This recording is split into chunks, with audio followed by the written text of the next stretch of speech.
서울 외곽 끝자락에 자리 잡은 백호 고등학교는 그야말로 전국 문제아들의 집결지였습니다. 학교 정문을 지나면서부터 느껴지는 묘한 긴장감과 소란스러운 분위기가 이곳이 보통 학교가 아니라는 걸 말해주죠. 복도 곳곳에서 들려오는 거친 욕설과 고함 소리, 수업 시간인데도 교실 밖을 어슬렁거리는 학생들의 모습이 일상적인 풍경이었습니다. 이 학교에서 담임 교사가 바뀌는 건 너무나 당연한 일이었어요. 새 학기가 시작되면 어김없이 새로운 얼굴의 교사들이 나타났다가 한 학기도 못 채우고 사라지기 일쑤였습니다.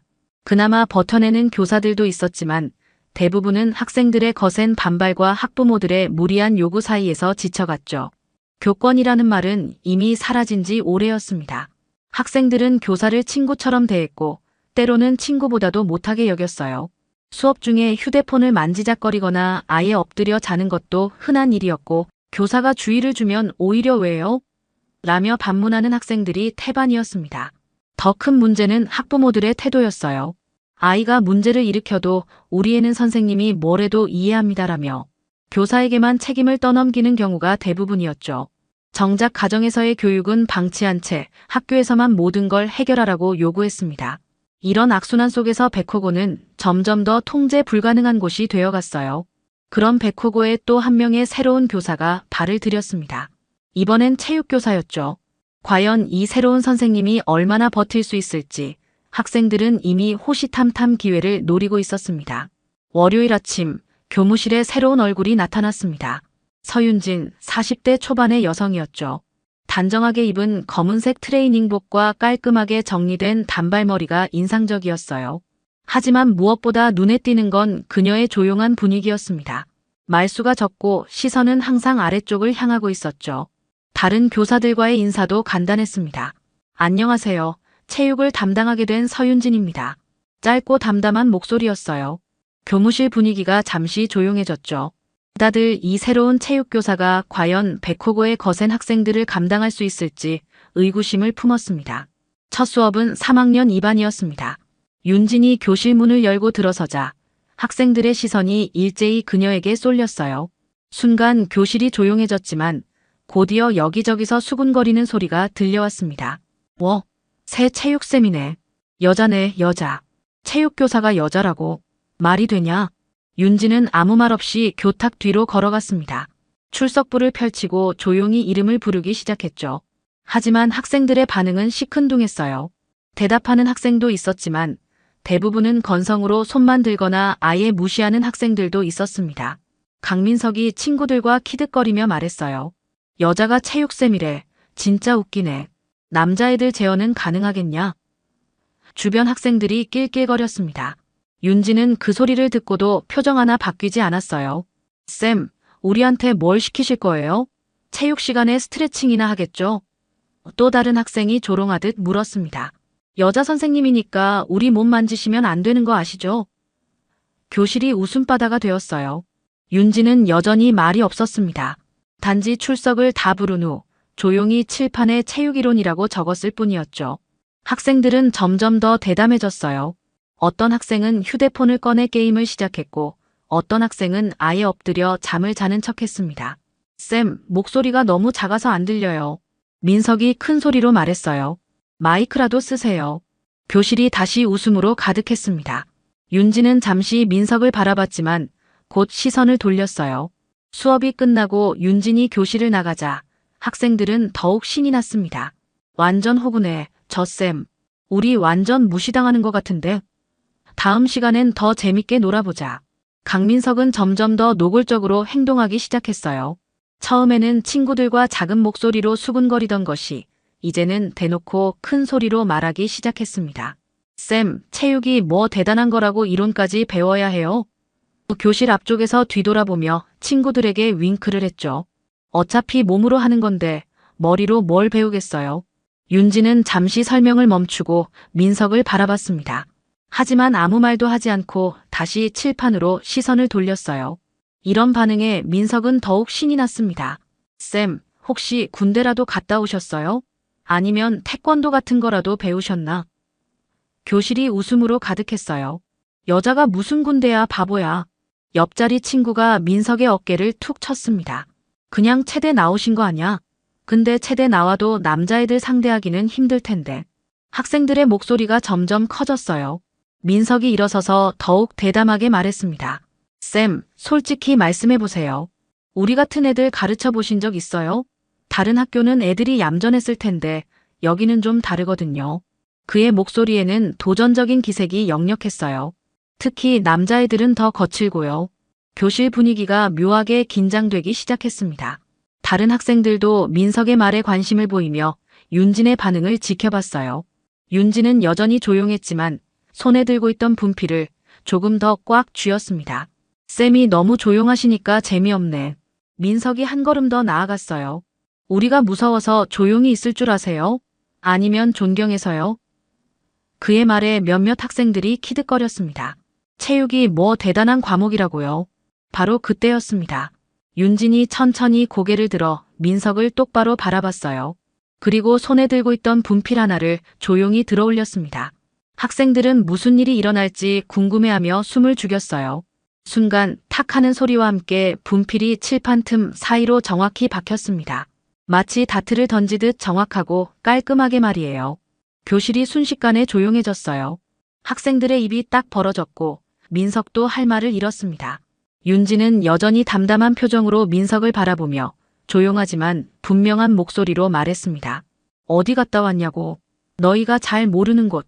그 순간 교실의 공기가 완전히 바뀌었어요. 학생들은 처음으로 이 조용한 선생님에게서 범상치 않은 무언가를 느꼈습니다. 분필이 칠판에 박힌 그 순간부터 3학년 2반의 분위기는 완전히 달라졌습니다. 수업이 끝나고 학생들이 교실을 나서면서도 서로 눈빛만 주고받을 뿐 아무도 먼저 말을 꺼내지 못했어요. 특히 강민석은 자리에서 일어나면서도 계속 칠판에 박힌 분필을 바라봤습니다. 그 정확도와 힘, 그리고 윤진의 차가운 눈빛이 머릿속에서 떠나지 않았어요. 점심시간이 되자 학교 전체에 소문이 퍼지기 시작했습니다. 새로운 체육쌤이 분필을 칠판에 박았대. 진짜? 여자 선생님이? 어떻게 분필이 칠판에 박혀?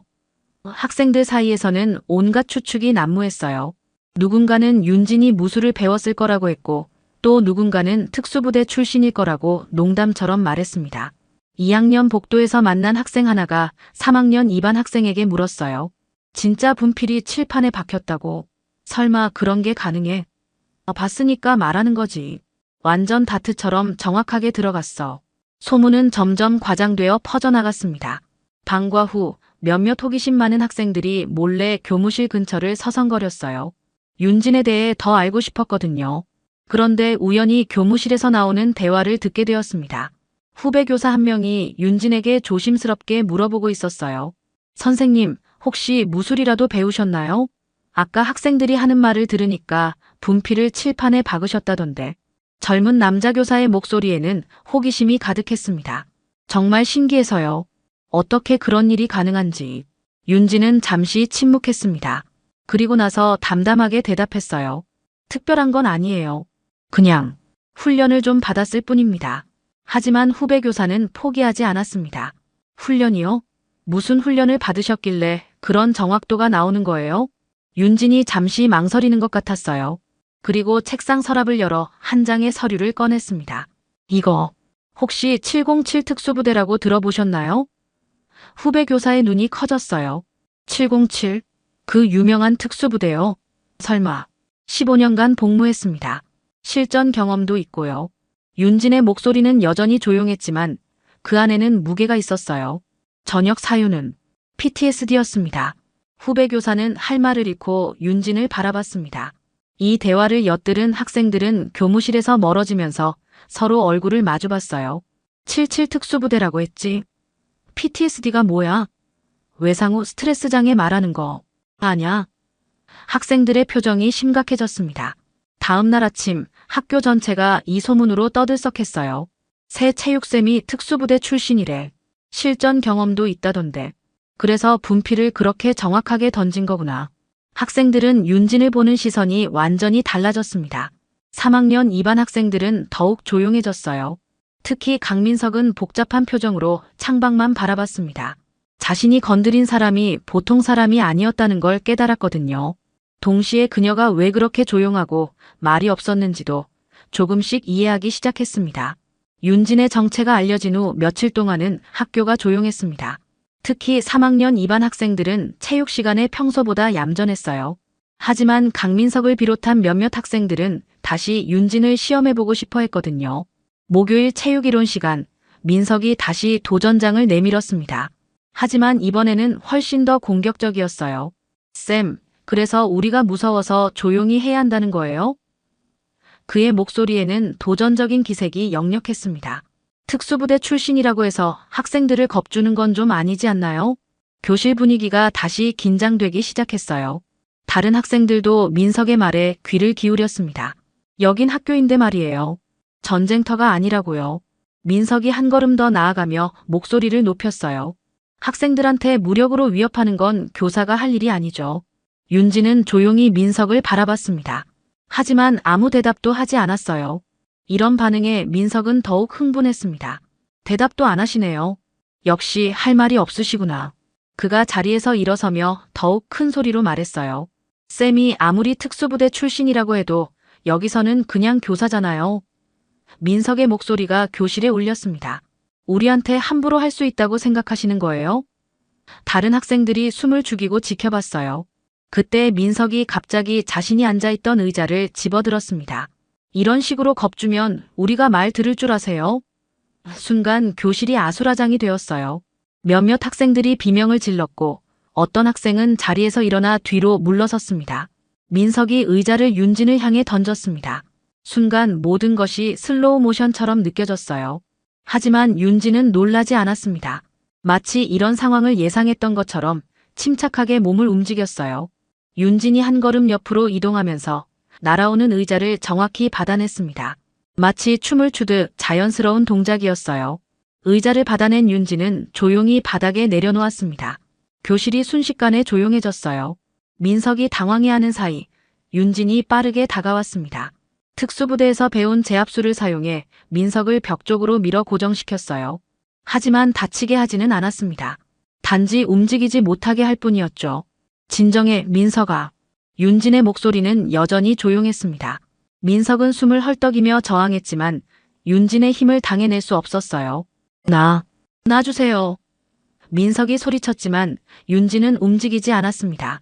잠시 후 민석이 진정되자 윤진이 천천히 그를 놓아주었어요. 민석은 벽에 기대어 거친 숨을 몰아쉬었습니다. 윤진은 조용히 교실 앞으로 돌아가 학생들을 바라봤어요. 나한테도 너희 또래 후배가 있었어. 윤진이 갑자기 입을 열었습니다. 부대에서 같이 훈련받던 애였는데 정말 말 안 듣고 사고만 치는 애였지. 교실이 조용해졌습니다. 그 애도 너처럼 나한테 도전했어. 의자는 아니었지만 훈련용 장비를 던졌거든. 윤진의 목소리에 그리움이 섞였어요. 나는 그때 그 애를 제압하고 처벌했어. 규율이 중요하다고 생각했거든. 민석이 윤진을 바라봤습니다. 하지만 나중에 알았어. 그 애가 왜 그랬는지.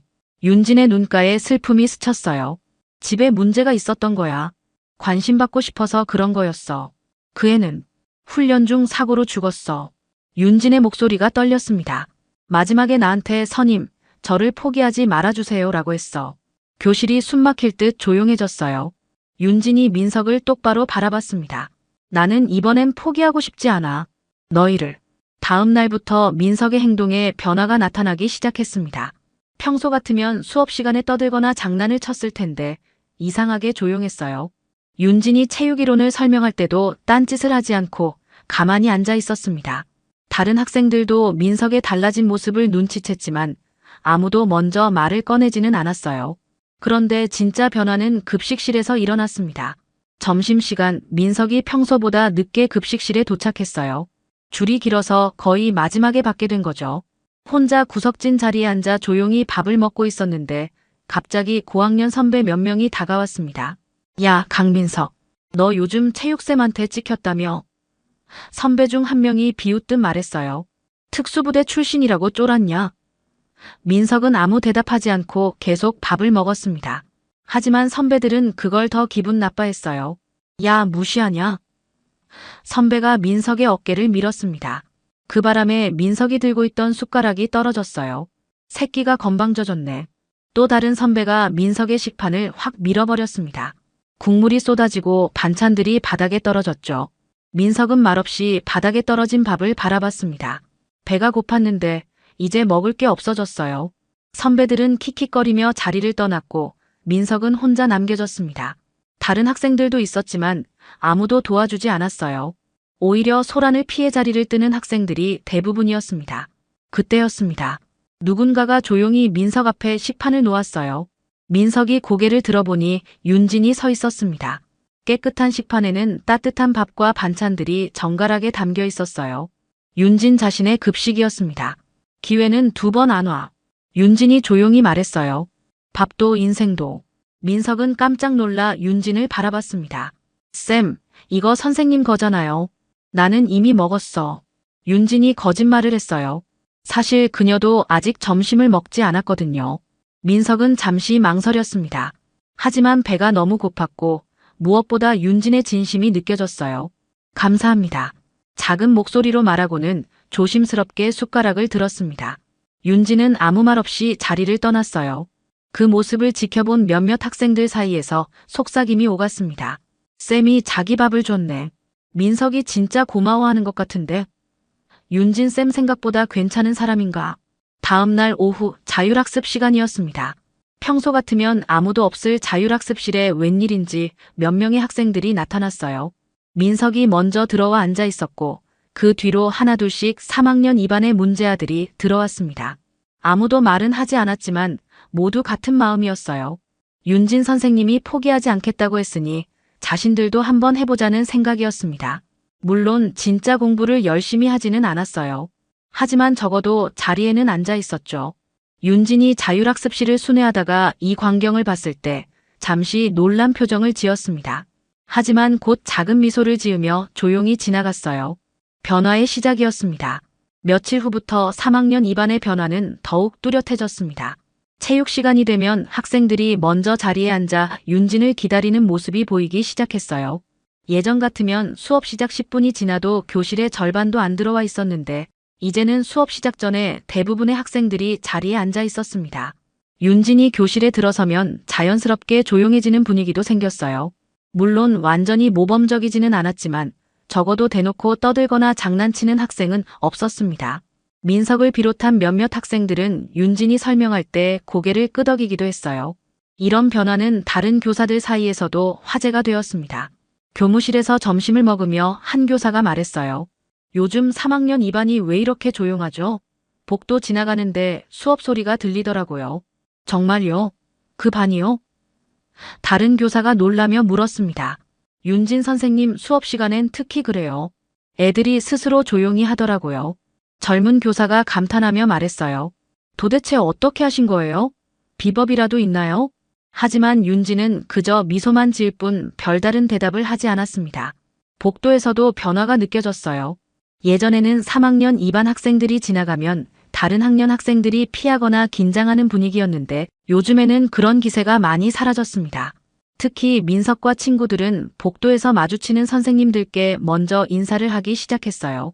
어느 날 오후 윤진이 교무실에서 업무를 보고 있을 때였습니다.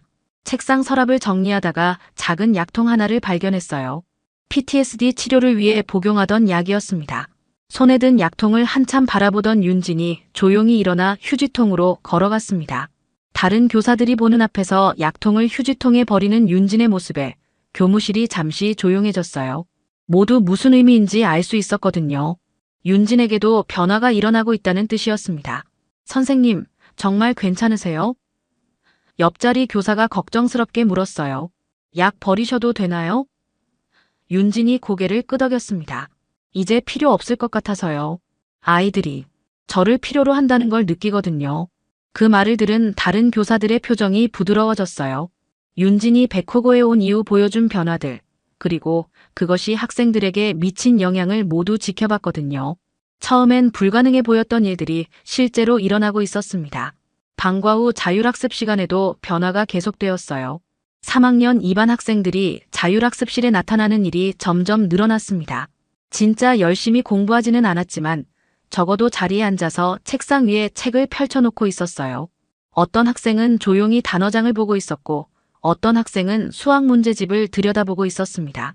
완벽하지는 않았지만 분명한 변화였어요. 민석도 그중 한 명이었습니다. 그는 영어 교과서를 펼쳐놓고 진지한 표정으로 뭔가를 적고 있었어요. 윤진이 자율학습실을 순회할 때마다 학생들은 자연스럽게 고개를 들어 인사했습니다. 안녕하세요, 쌤. 작지만 진심이 담긴 목소리들이었어요. 윤진도 조용히 미소 지으며 답했습니다. 수고해. 짧지만 따뜻한 격려였습니다. 이런 변화는 학교 전체로 퍼져나가기 시작했어요. 다른 학년 학생들도 3학년 2반의 변화를 신기해하며 지켜봤고 교사들 사이에서도 윤진의 교육 방법에 대한 관심이 높아졌습니다.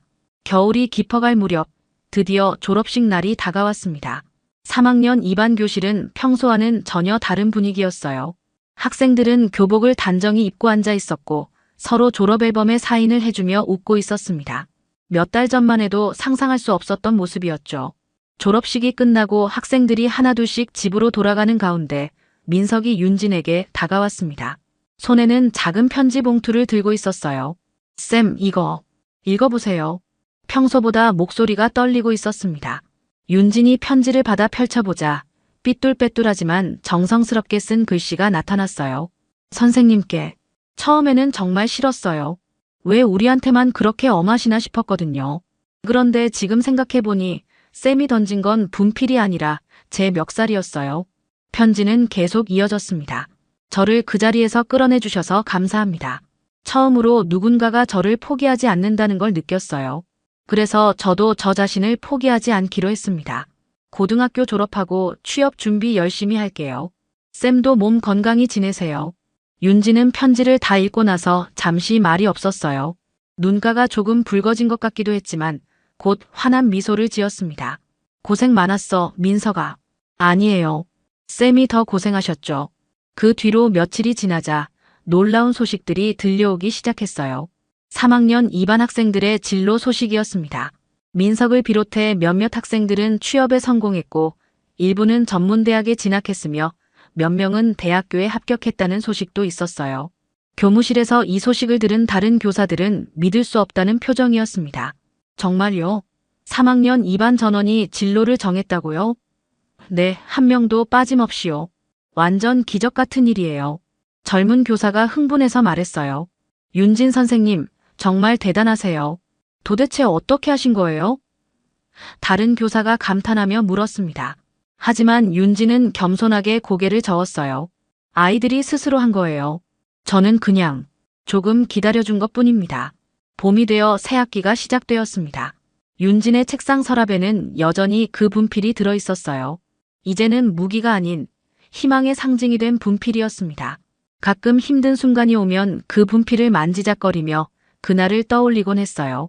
새로운 학생들이 들어오고 또 다른 도전이 시작되었습니다. 하지만 윤진은 이제 확신이 있었어요. 포기하지 않으면 언젠가는 변화가 온다는 것을 몸소 경험했거든요. 어느 날 오후 윤진이 복도를 걸어가는데 낯익은 목소리가 들렸어요. 쌤. 돌아보니 민석이 서 있었습니다. 직장 유니폼을 입고 밝은 표정을 하고 있었어요. 안녕하세요, 쌤. 오늘 회사 일찍 끝나서 인사드리러 왔어요. 어떻게 지내? 윤진이 반갑게 물었습니다. 좋아요. 일은 힘들지만 뭔가 보람있어요. 쌤이 가르쳐 주신 대로 포기하지 않고 있어요. 민석의 눈빛이 예전과는 완전히 달라져 있었어요. 잘했어. 계속 그렇게 해. 윤진이 격려하자 민석이 환하게 웃었습니다. 쌤도 새로운 애들 때문에 힘드시죠? 하지만 쌤이니까 잘하실 거예요. 우리도 처음엔 말 안 들었잖아요. 민석이 돌아간 후 윤진은 교무실로 돌아가 서랍을 열었어요. 그 분필을 꺼내 손에 쥐고 조용히 말했습니다. 난 교사니까. 그리고 아직 할 일이 많아. 창밖으로 보이는 운동장에서는 새로운 학생들이 뛰어놀고 있었어요. 또 다른 시작이었습니다. 새벽 5시 정희의 휴대폰이 요란하게 울렸습니다. 화면에는 김아주머니라는 이름이 떠올랐죠. 정희는 재빨리 전화를 받았습니다. 언니 미안해. 갑자기 제사가 생겨서 오늘 호텔 청소 못 갈 것 같아. 부탁 하나만 들어줄 수 있어? 김아주머니의 다급한 목소리가 들렸습니다. 정희는 잠시 망설였죠. 오늘은 딸 윤지의 상견례가 있는 날이었거든요. 하지만 김아주머니가 평소 얼마나 자신을 도와줬는지 생각하니 거절할 수가 없었습니다. 알겠어. 내가 대신 갈게. 정희는 서둘러 옷을 갈아입고 집을 나섰습니다. 지하철 안에서 옛 기억들이 스쳐 지나갔죠. 10년 전까지만 해도 이 호텔에서 하우스키핑 매니저로 일했던 때가 있었거든요. 그때는 직원들을 교육하고 청소 매뉴얼을 만드는 일을 했었습니다. 호텔에 도착한 정희는 익숙한 손놀림으로 청소 도구를 챙겼습니다.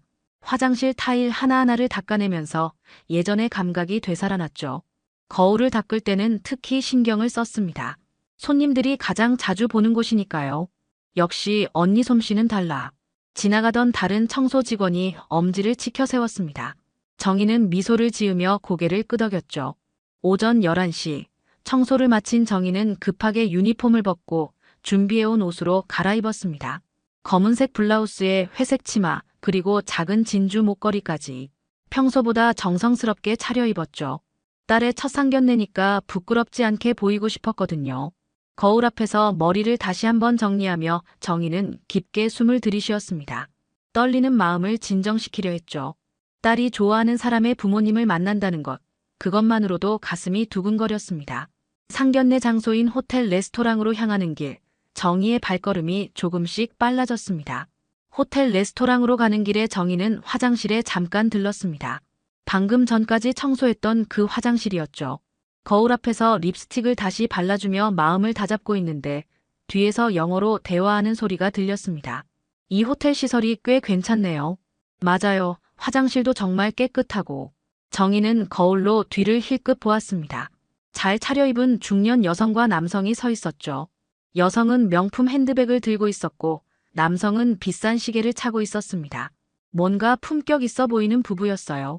옷차림새부터 말투까지 상당한 경제력을 짐작할 수 있었습니다. 여성의 코트는 캐시미어 소재처럼 보였고 남성의 구두도 고급 가죽으로 만든 것 같았죠. 정희가 화장실을 나서려는 순간 그 여성과 눈이 마주쳤습니다. 여성은 잠깐 정희를 위아래로 훑어보더니 남편에게 작은 목소리로 뭔가 말했죠. 정희는 그냥 고개를 살짝 숙이고 화장실을 나왔습니다. 뭔가 불편한 기분이 들었지만 별로 신경 쓰지 않으려 했어요. 오늘은 딸의 중요한 날이니까 기분 좋게 지내고 싶었거든요. 레스토랑에 도착하니 윤지가 이미 와 있었습니다. 딸은 연두색 원피스를 입고 있었는데 정말 예뻐 보였어요. 긴장한 듯 손을 만지작거리고 있는 모습이 어린 시절과 똑같았죠. 시험 보는 날 아침에도 이렇게 손을 비비곤 했거든요. 윤지 옆에는 키가 큰 남자가 앉아 있었습니다. 바로 예비사위 현우였어요. 엄마. 윤지가 반갑게 일어서서 정희를 맞았습니다. 현우도 정중하게 인사를 했죠. 어머님, 안녕하세요. 응, 반가워요. 현우 씨. 정희는 따뜻하게 미소를 지었습니다. 현우는 생각보다 예의 바른 것 같았어요. 키도 크고 인상도 나쁘지 않았죠. 딸이 왜 이 남자를 좋아하는지 알 것 같았습니다. 차분한 목소리도 신뢰감을 주는 편이었어요. 그런데 잠시 후 현우의 부모님이 나타났을 때 정희는 깜짝 놀랐어요. 방금 전 화장실에서 만났던 그 부부였거든요. 세상에 이런 우연이 있을 수 있나 싶었죠. 운명이라는 게 정말 있는 건가 하는 생각도 들었어요. 아, 안녕하세요. 저는 현우 어머니 마유라입니다. 여성이 유창한 한국어로 자기소개를 했습니다. 정희는 당황했지만 정중하게 인사를 받았죠. 안녕하세요. 윤지 어머니 정희입니다. 저는 박민수라고 합니다. 남편도 정중하게 인사를 건넸어요. 하지만 마유라는 정희를 다시 한번 보더니 남편 민수와 의미심장한 눈빛을 주고받았습니다. 그리고 현우에게 영어로 속삭였어요. 아까 화장실에서 청소하던 사람이네. 현우가 고개를 끄덕이며 대답했습니다. 정말요? 그 사람이 예비 장모님이라고요? 윤지는 그 말을 모두 알아들었지만 애써 모른 척했습니다. 얼굴이 순간 굳어졌지만 꾹 참았죠. 손끝이 미세하게 떨리고 있었어요. 정희는 영어를 정확히 알아듣지는 못했지만 그들의 차가운 시선과 미묘한 표정 변화로 충분히 눈치챌 수 있었습니다. 무언가 자신을 깔보는 듯한 분위기였어요. 하지만 정희는 침착하게 자리에 앉으며 정중한 태도를 유지했습니다. 마음속으로는 이상한 예감이 들었지만 딸을 위해 참기로 했죠. 메뉴를 보며 음식을 주문하는 동안에도 마유라와 민수의 영어 대화는 계속됐습니다. 정희는 모르는 척했지만 윤지의 표정이 점점 어두워지는 게 보였어요. 음식이 나오기 전에 서로 좀 더 알아보는 시간을 가져볼까요? 마유라가 밝게 말했습니다. 하지만 눈빛은 전혀 따뜻하지 않았죠. 정희 씨는 어떤 일을 하세요? 지금은 집에서 쉬고 있어요. 예전에는 호텔에서 일했었죠. 정희가 솔직하게 대답했습니다. 마유라는 민수를 힐끗 보더니 다시 영어로 속삭였어요. 봐, 내가 뭘 했어. 호텔 청소부였다니까. 민수도 고개를 끄덕이며 대답했습니다. 우리 아들이 이런 집안과 결혼하면 안 되는데. 현우는 부모의 말에 동조하듯 윤지를 쳐다보며 말했습니다. 윤지 씨, 사실 저희 부모님께서 이번 결혼에 대해 많이 고민하고 계세요. 무슨 말씀이세요? 윤지가 당황하며 물었습니다. 가문의 격이 좀 맞아야 하지 않을까요? 제 아버지는 대기업 임원이시고 어머니는 해외에서 교육을 받으셨거든요. 현우의 말에 정희는 가슴이 뜨끔했습니다. 하지만 표정은 변하지 않았어요.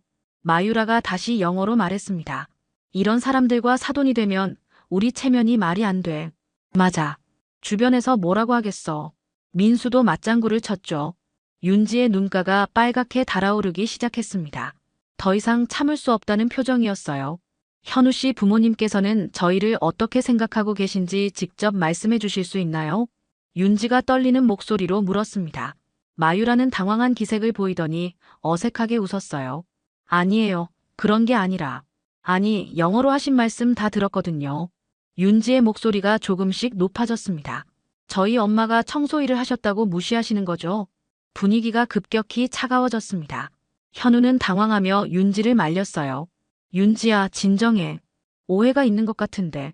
오해가 아니에요. 분명히 들었어요. 윤지의 눈에 눈물이 맺히기 시작했습니다. 정희는 딸의 손을 잡으며 조용히 말했어요. 윤지야, 괜찮아. 하지만 윤지는 고개를 저었습니다. 괜찮지 않아요, 엄마. 이 사람들이 우리를 어떻게 생각하는지 이제 알겠어요. 마유라는 겉으로는 사과하는 척했지만 여전히 거만한 태도를 숨기지 못했습니다. 정말 죄송해요. 그런 뜻이 아니었는데. 그런 뜻이 맞잖아요. 윤지가 단호하게 말했습니다. 정희는 딸의 상처받은 마음이 느껴져서 가슴이 아팠어요. 하지만 여전히 침착함을 유지하려 노력했습니다. 이런 상황에서라도 품위를 잃고 싶지 않았거든요. 현우는 계속해서 애매한 태도를 보였습니다. 부모를 감싸면서도 윤지를 달래려 했죠. 하지만 그 모습이 더욱 비겁해 보였어요. 정희는 이 남자가 정말 딸에게 맞는 사람인지 의심스러워졌습니다.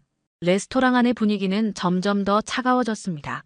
다른 테이블의 손님들도 이쪽을 힐끗힐끗 보기 시작했어요. 윤지의 목소리가 조금씩 커지고 있었거든요. 현우 씨, 정말 솔직하게 말해주세요. 당신도 저희 가족을 무시하고 있는 거죠? 윤지가 떨리는 목소리로 물었습니다. 현우는 잠시 머뭇거리다가 대답했어요. 그런 게 아니라 다만 현실적으로 생각해봐야 하지 않을까? 현실적이라는 게 뭐예요? 사회적 지위나 경제력 같은 것들 말이야.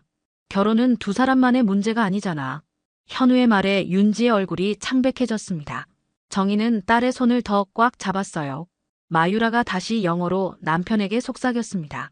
이 정도면 충분히 깨달았을 거야. 우리 수준에 맞지 않는다는 걸. 민수도 고개를 끄덕이며 대답했어요. 아들한테 더 좋은 집안 딸을 소개해줘야겠어. 윤지는 그 말을 모두 알아들었습니다. 더 이상 참을 수 없었어요. 갑자기 자리에서 일어서더니 눈물을 터뜨렸습니다. 엄마, 나 이 결혼 안 할래. 창피해. 윤지의 목소리가 떨렸습니다. 정희는 재빨리 일어서서 딸을 껴안았어요. 윤지야, 진정해. 어떻게 진정해요? 이 사람들이 우리를 이렇게 무시하는데. 윤지가 울먹이며 말했습니다. 레스토랑 안의 시선이 모두 이쪽으로 집중됐어요. 정희는 딸을 다시 안치며 조용히 말했습니다. 창피한 건 우리가 아니라 저 사람들이야.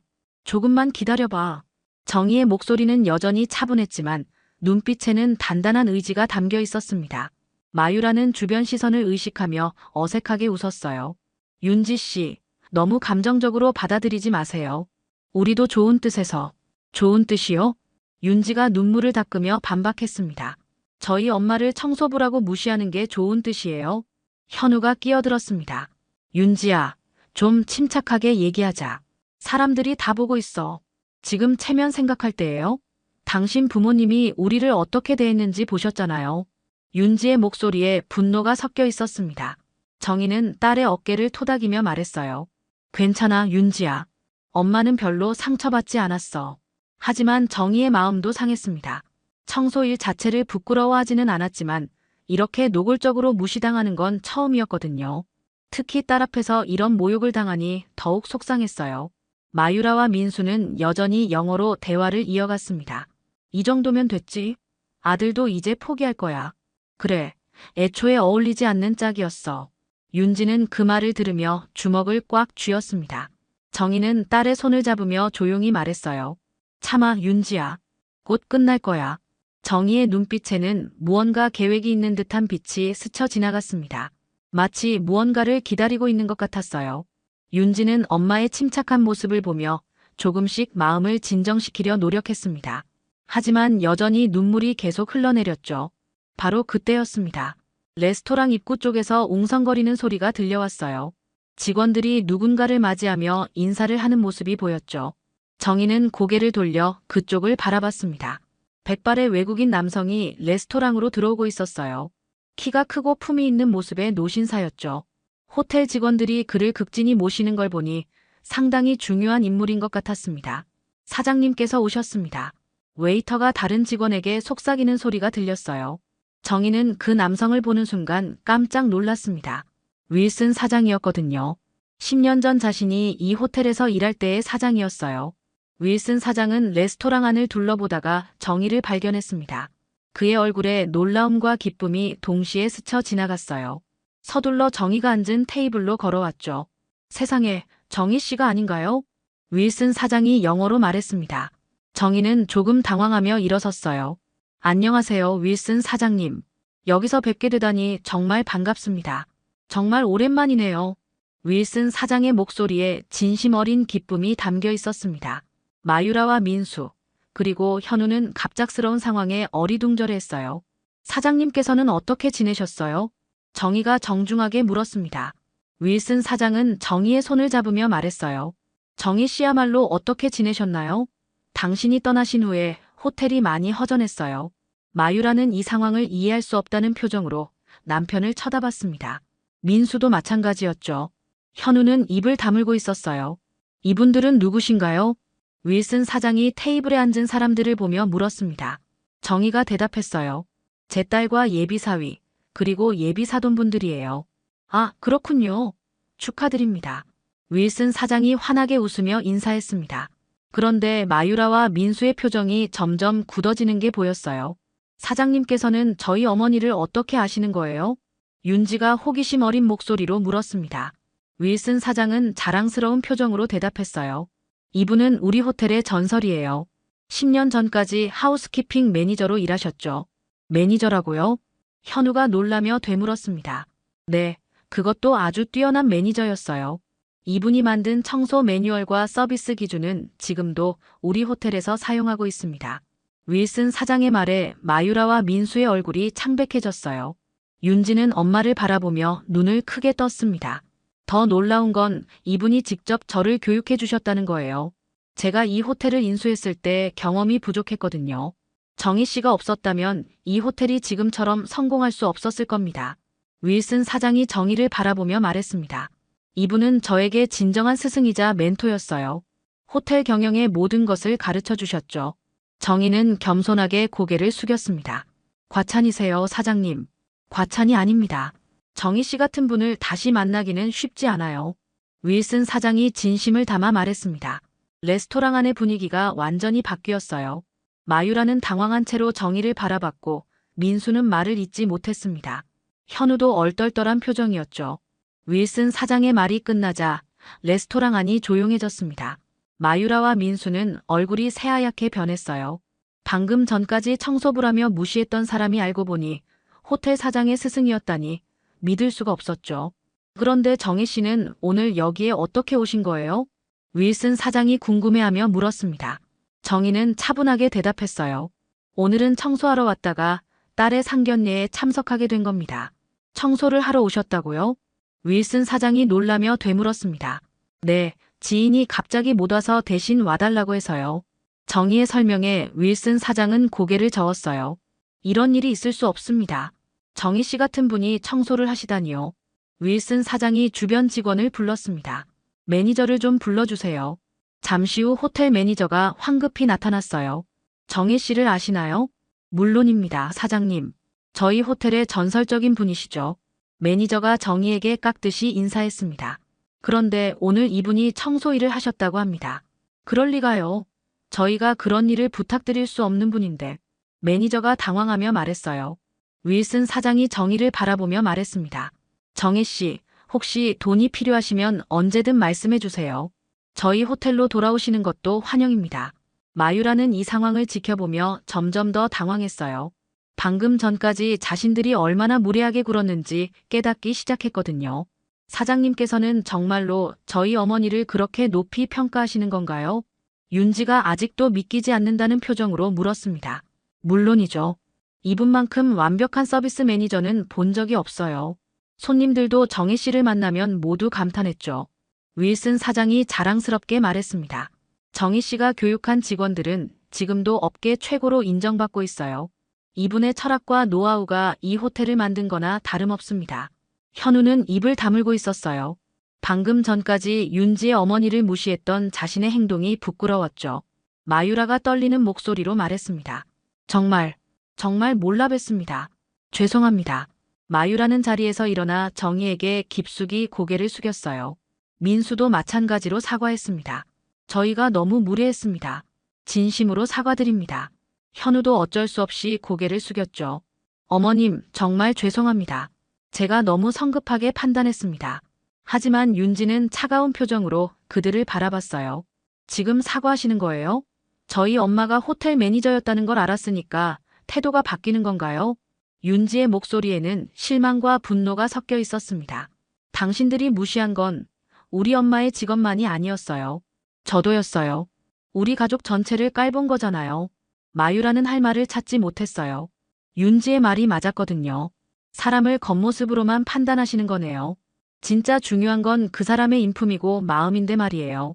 윤지가 서럽게 말했습니다. 정희는 딸의 손을 잡으며 조용히 지켜봤어요. 딸이 이렇게 당당하게 자신의 생각을 말하는 모습이 자랑스러웠습니다. 윌슨 사장도 상황을 파악하며 안타까운 표정을 지었어요. 분명히 정희와 윤지가 모욕을 당했다는 걸 알 수 있었거든요. 윌슨 사장이 상황을 파악하고 조심스럽게 말했습니다.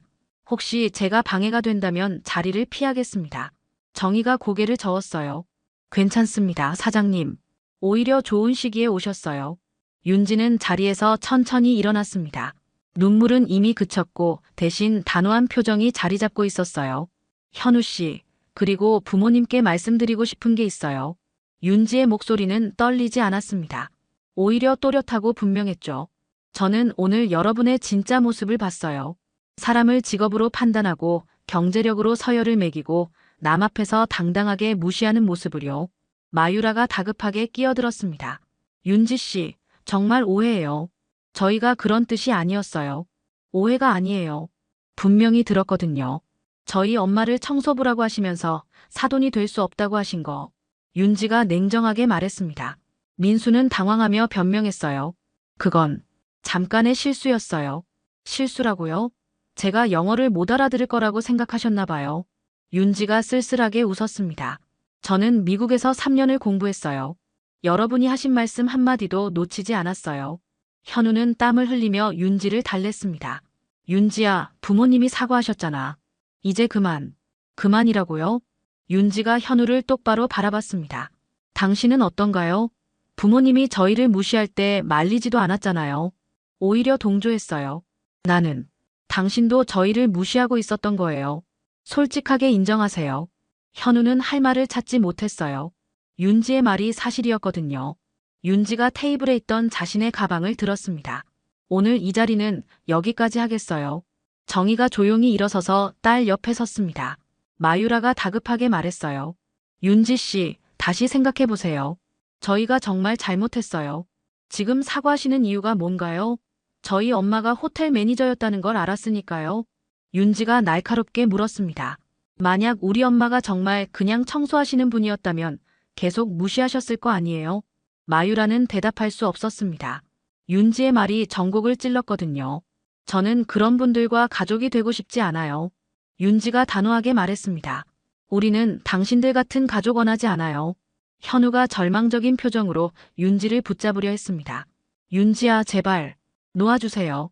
윤지가 현우의 손을 뿌리쳤습니다. 당신과 결혼했다면 평생 이런 시선을 받으며 살아야 했겠네요. 생각만 해도 끔찍해요. 정희는 딸의 용기 있는 모습을 보며 마음이 뿌듯했습니다. 동시에 안쓰럽기도 했어요. 사랑한다고 믿었던 사람에게 이런 배신을 당하다니 얼마나 상처받았을까요? 윌슨 사장이 조용히 말했습니다. 정희 씨, 따님이 정말 훌륭하네요. 당당하고 올바른 분이에요. 정희가 고개를 끄덕였습니다. 사장님, 오랜만에 뵙게 되어 반가웠어요. 하지만 이제 가봐야겠어요. 언제든 연락 주세요. 저희는 항상 정희 씨를 환영합니다. 윌슨 사장이 명함을 건네며 말했습니다. 윤지와 정희가 레스토랑을 나서려 할 때 마유라와 민수가 뒤따라왔습니다.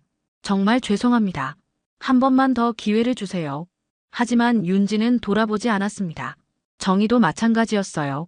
두 사람은 당당하게 레스토랑을 빠져나갔습니다. 상견례에서 일어난 일은 윤지에게 큰 상처를 남겼지만 동시에 소중한 깨달음도 주었습니다. 사람을 보는 진짜 기준이 무엇인지 배웠거든요. 정희는 딸이 힘들어하는 모습을 지켜보며 마음이 아팠지만 한편으로는 딸의 당당한 모습이 자랑스러웠어요. 몇 주 후 윤지는 우연히 국제환경포럼에 참석하게 되었습니다. 회사에서 급하게 대신 가달라고 부탁받은 거였어요. 처음에는 내키지 않았지만 새로운 환경이 도움이 될 것 같아서 참석했죠. 포럼에서 윤지는 한 젊은 연구원을 만났습니다. 이름은 강민호였어요. 해외에서 환경공학을 전공하고 돌아온 연구원이었죠. 민호는 윤지와 달리 조용하고 신중한 성격이었어요. 발표 정말 인상적이었어요. 민호가 포럼이 끝난 후 윤지에게 말했습니다. 감사해요. 민호 씨 발표도 좋았어요. 두 사람은 자연스럽게 커피를 마시며 이야기를 나누게 되었어요. 민호는 윤지의 말을 진지하게 들어주었고 자신의 생각도 솔직하게 표현했죠. 저는 사람을 판단할 때 그 사람의 일하는 모습을 봐요. 어떤 마음으로 일하는지, 다른 사람을 어떻게 대하는지가 중요하다고 생각해요. 민호의 말에 윤지는 마음이 따뜻해졌습니다. 현우와는 완전히 다른 가치관을 가진 사람이었거든요. 며칠 후 민호는 윤지에게 연락을 했어요. 시간 되시면 같이 점심 드실래요? 윤지는 조금 망설였지만 만나기로 했습니다. 아직 현우와의 일이 상처로 남아 있었거든요. 점심자리에서 민호는 자신의 가족 이야기를 했어요. 저희 어머니는 간호사세요. 아버지는 시장에서 생선을 파셨어요. 평범한 서민 가정이죠. 민호는 부끄러워하지 않고 당당하게 말했습니다. 부모님이 정말 자랑스러워요. 힘든 일을 하시면서도 저를 대학까지 보내주셨거든요. 윤지는 민호의 진실한 모습에 감동했어요. 현우와는 정반대였죠. 몇 달이 지나면서 두 사람은 자주 만나게 되었습니다. 민호는 윤지의 과거 이야기도 들어주었어요. 상견례에서 있었던 일까지 모두 말했죠. 정말 힘드셨겠어요. 하지만 잘하셨어요. 그런 사람들과는 인연을 끊는 게 맞아요. 민호가 윤지의 손을 잡으며 말했습니다. 어머님도 정말 대단한 분 같아요. 언젠가 꼭 뵙고 싶어요. 한편 정희는 윌슨 사장의 제안을 받아들여 호텔 강사로 복귀했어요. 새로 들어온 직원들을 교육하는 일이었죠. 오랜만에 일을 시작하니 보람도 느끼고 자신감도 생겼습니다. 정희 씨 덕분에 우리 호텔 서비스가 더욱 좋아졌어요. 윌슨 사장이 만족해하며 말했습니다. 정희도 일하는 즐거움을 다시 느끼고 있었어요. 어느 토요일 오후 윤지가 민호를 집으로 데려왔습니다. 엄마, 소개할 사람이 있어요. 윤지의 얼굴에는 오랜만에 밝은 미소가 떠올라 있었어요. 안녕하세요, 어머님. 강민호라고 합니다. 민호가 정중하게 인사했습니다. 정희는 민호의 진실한 눈빛을 보며 좋은 첫인상을 받았어요. 반가워요, 민호 씨. 윤지가 자주 얘기했어요. 저녁을 함께 먹으며 민호는 자연스럽게 자신의 이야기를 했습니다. 가족 이야기, 꿈, 가치관까지 솔직하게 표현했죠. 어머님께서 호텔에서 일하신다고 들었어요. 정말 존경스러워요. 민호의 말에는 진심이 담겨 있었습니다. 사람들에게 좋은 서비스를 제공하는 일이잖아요. 정말 의미 있는 일이라고 생각해요. 정희는 민호의 말을 들으며 마음이 따뜻해졌어요. 이 젊은이는 사람을 직업으로 판단하지 않는 것 같았거든요. 식사를 마치고 민호가 돌아간 후 윤지가 엄마에게 말했습니다. 이번엔 엄마처럼 사람을 보는 눈으로 고른 사람이야. 정희는 딸을 바라보며 말없이 미소 지었습니다. 딸이 진짜 좋은 사람을 만났다는 걸 알 수 있었어요. 무엇보다 윤지가 다시 행복해 보여서 마음이 놓였습니다.